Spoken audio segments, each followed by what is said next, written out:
मी निशा लक्ष्मण इंगळे. मी VR मोडची happy customer, happy distributor आहे. मला आज माझ्या अस्थमाचाच फीडबॅक द्यायचा आहे. मला बरीच वर्ष 30 वर्षापूर्वीचा अस्थमा आहे.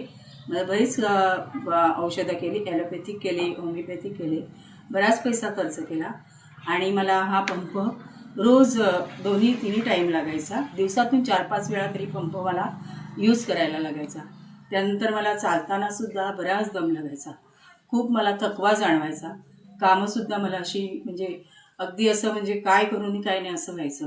त्यानंतर मला जान्हवी सामते मॅडम यांनी मला हेल्फोर्स आणि ऑल इन वन हे दिले आणि त्यांनी मला सांगितलं हे यूज करा. खरंच मी हे 2 डब्या यूज केल्या. त्यानंतर मला इतकं रिलॅक्स वाटलं की पूर्ण माझा अस्थमा आता बरा झाला आहे. मी आता हा पंपसुद्धा यूज करत नाही. थँक्यू विकास सर, थँक्यू प्रियाकर मॅडम.